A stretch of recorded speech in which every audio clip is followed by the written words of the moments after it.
I was chatting with a friend on Facebook Messenger a few days ago. It was pretty much a real-time conversation, so as close as you get to having a real conversation without actually hearing each other's voices.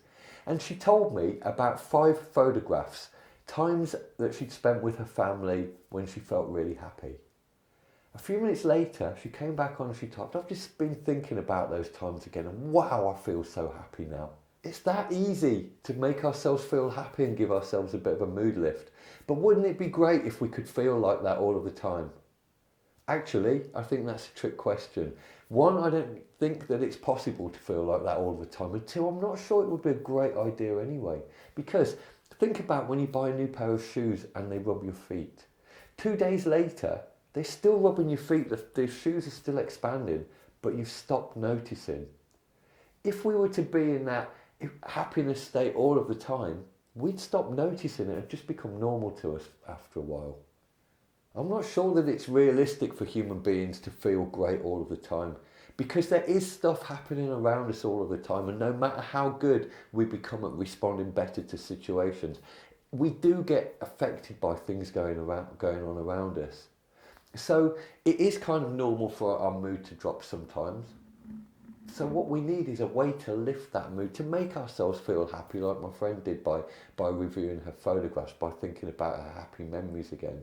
So what we need is 2 things. We need one, a tool of how to lift our mood, and 2, we need a strategy of how to implement that on an ongoing basis so that it doesn't just become another one of those things that sounds like a great idea but we never get around to doing. So as we've seen, it's really simple to give yourself that mood boost.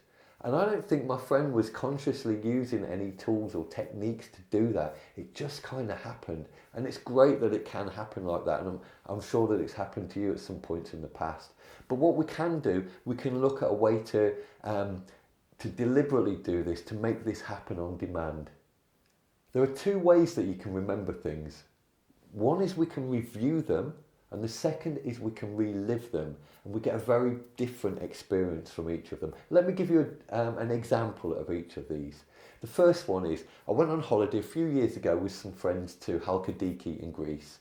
On the last night, we'd been recommended at a local restaurant that was really good, so we got some taxis, went to the restaurant, and we had a great time just talking over about the things that we'd been doing on the holiday. So there, I was reviewing the memory. To me, it's almost like I've put it somewhere over there and I'm describing something that's happening, almost as if it's happening to somebody else, very dispassionately, and you might have noticed there's kind of no emotion came back with that. Let's try again.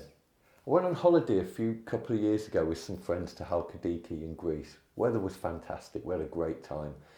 On the last night, we'd been recommended a restaurant at the top of a hill that was supposed to be really, really good. So we got some taxis to go there. These were really big old Mercedes-Benz taxis, and the restaurant was at the top of a very winding hill, and the taxi driver was kind of quite erratic in his driving, and we were kind of a bit nervous on the way up about if we're actually going to make it there. But when we got there, it was worth it. The food was fantastic. We're sitting around this table with our friends, we've had a fantastic time, and we're just talking about all the things that we've done. And I just remember this point where we kind of spontaneously all picked up our wine glasses and we kind of toasted our holiday. I don't know if it's visible on the camera, but when I'm talking about that, I'm getting all the emotion back with that. And when I held up my imaginary wine glass there, I got goosebumps going down my back. I was reliving that memory as if it was happening to me again right now. And by reliving it, I bring all of the emotion back with it.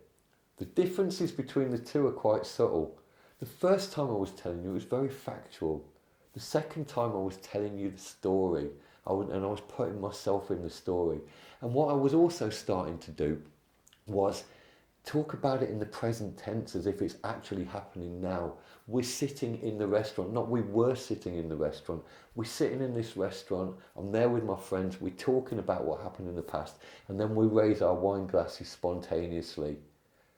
And once again, I'm starting to get the emotion back from that memory. I'm starting to feel good just by the way that I'm thinking about it. Another thing that I did there that really makes this powerful when we're reliving it, I didn't just talk about the holiday in general, the 2-week holiday. I brought it down to a specific moment, because that's what we remember about. We don't remember 2 weeks of a holiday, we remember specific moments, and that's what we attach the emotion to. And when I brought it down to that moment when we lifted our wine glasses and toasted each other, that's when the emotion's going to come back, when it's one specific moment. The real fascinating thing about that is I'm still feeling good from it, I'm still getting emotion from it, I'm still feeling a little bit tingly. But guess what? That never happened. It's based on a real holiday, but that actual experience of sitting in that restaurant didn't happen. I've just made that up. But our minds cannot tell the difference between something that is real and something that's really vividly imagined. So I thought of what would be a really nice experience, and I imagined it as if it's happening right now. And I got benefit from it. It's given me a little bit of a mood lift. The opposite is also true. This is why we need to be careful. If we start thinking about things that could happen in the future that would be a little bit unpleasant, we also relive it. We also get into it, and our mind thinks that it's happening. It can take our mood down. So we need to be careful with this. But isn't it fascinating that I can make up a memory, go back into that memory, and I can feel good about it? So here's my challenge to you. You've seen how easy it is to give yourself a mood lift, and you knew how to do this anyway. You didn't need me to tell you. But as Leo Buscalia says, to know and what not to do is not to know. If you're not using this, then you might as well not know it in the first place. So the challenge is, as soon as you finish watching this video, get out your diary, find a time in the next 3 days and block off 10 minutes where you're going to give yourself a deliberate mood lift. I'm sure you can think of lots of ways to do this. If you can't, here's a couple of ideas. Get some old photographs. If you've got a photograph album, go grab it. If you've got your photos on your phone, look on your phone. If you keep them on Flickr or something like that, then start looking on there. Just pick some photos at random. If you've got them on your phone, just scroll back, just flick up and just stop randomly, pick a photograph and go back into that memory and relive it again. Better still, do it with 5. You don't have to use photographs. How about if you went to university, pick a day from university, pick a moment from university that stands out to you. Pick a moment from school that stands out to you. Pick a moment from your first boyfriend, girlfriend or partner that really stands out to you. Pick a moment on your wedding day. The possibilities are infinite. And the final part of this is just for the ninjas amongst you.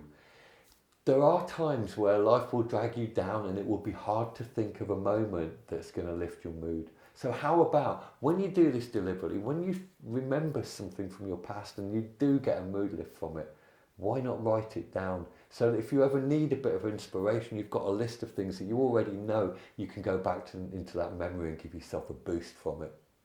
So it's easy to do. Reviewing memories, reliving memories, it's something that we do naturally anyway. But there is a skill involved being able to deliberately go into and relive a memory. So the more that you do this, the more you'll develop that skill. And just think what it'll be like when you get it to that level, that whatever's going on around you, you can think of a happy memory, a happy time from the past, a happy photograph, and you can quickly and easily go back into that moment and just give yourself a little bit of a boost. Sometimes that's all it takes to change the course of your day.